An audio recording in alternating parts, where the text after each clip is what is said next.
Hello guys, good afternoon. Welcome po ulit dito sa ating YouTube channel. Don't be said it once again. Ako nga pala si Josh. For today's video guys, eto guys yung patunay na kapag tayo ay flag for behavior, marami tayong disadvantage ng ating account. Unang-una na dito guys, wala na tayong monetization tools. Ibig sabihin, lahat affected. In-stream ads, branded content, overlay ads, stars, and other monetization tools like live on demands, at marami pang iba like subscription.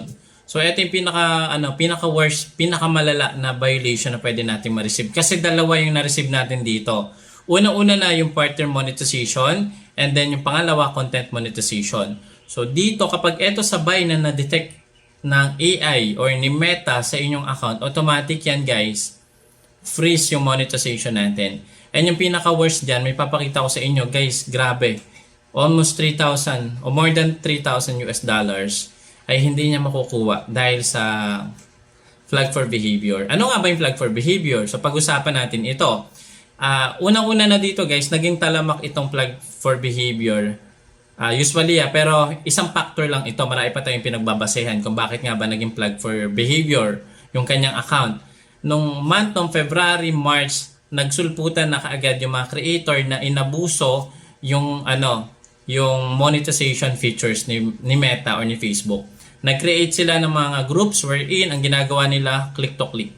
Yung click to click ng ads, guys. Kahit sabihin mo malalayong lugar yan or meron kayong grupo dyan, na kayo-kayo lang yung nanonood ng ads, yung ginagawa nyo, madedetect at madedetect ni Facebook yan. Ibig sabihin na ito, dinadaya yung monetization. Ibig sabihin guys, sila na lang yung nanonood ng ads, hindi na organic. Di ba? Pag sinabi natin organic by impressions or by eligible reels play. Kumbaga kapag nag-appear sa akin yung video mo, may ads doon, organic yon. Pero kapag intentional kung papanoorin yung video mo ng paulit-ulit, yan na po yung yung bawal, illegal na po iyon dito. So isang reason yun at pangalawa dito, meron tayong mga pinapakita na behavior na hindi dapat ipakita dito kay Facebook, lalo na yung mga sensitive subject, civic issues, at marami pang iba. So alam ko kung mababasa nyo yung partner monetization, content monetization, and community guidelines violation policy, ay makikita natin doon maraming reason kung bakit nagiging flag yung isang content or nagiging flag for behavior ang isang profile. Meron tayong nabanggit na mga topics na very sensitive like harassment, bullying, suicide, at marami pa, terrorism, marami. Hindi lang yun guys, okay? So, kaya nagkakaroon ng ganitong violation.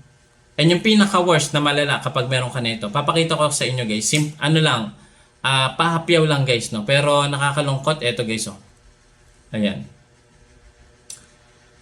Imagine, 3,278 US dollars. Hindi ko alam kung ito yung naging cost dahil nagkaroon siya ng mga illegal activities or unusual sa kanyang mismong account. Pero guys, imagine sayang, 3,278, times natin sa 55, 180,000 pesos hindi mo makukuha dahil nabulag ka sa ganung mga sistema or pinaka-worst, baka may ginawa ka mga unusual activities, no? Or pwede may mga behavior yung account mo na na-detect talaga ni Meta. Imagine yung mga unang araw, 1,051 paid yan. Pero yung yung pang-tatlo na, wala na, not payable na siya kasi nga due to flag content or flag for behavior content. So guys, di ba? Wag natin sayangin yung account natin, wag natin dayain yung sistema ni Facebook, especially sa monetization. Kung dinadaya natin ito, madedetect at madedetect yan. Mas matalino yung AI kaysa sa atin dahil mas marami silang utak na ginagamit. Tayo iisa lang. Okay? So with that, pag-ingat po tayo. Maraming salamat at kung nagustuhan mo to at may natutunan ka, please share mo tong video para sa awareness. At warning na din sa mga newbie or emerging content creator dito kay Facebook. Lalong-lalo na sa ibang platform like YouTube. Pag sa YouTube mo to ginawa, automatic disable yung account mo. Pero kay Facebook, hindi naman dinedisable yung account. Yung payout monetization lang. Tinatanggalan tayo ng payout monetization tools, tinatanggalan tayo ng ability to create revenue dito kay Facebook. Okay? So, ganun lang guys. Thank you so much. Don't forget to follow, subscribe to my YouTube channel para sa full guide ng mga video na to. See you again next time. Bye-bye!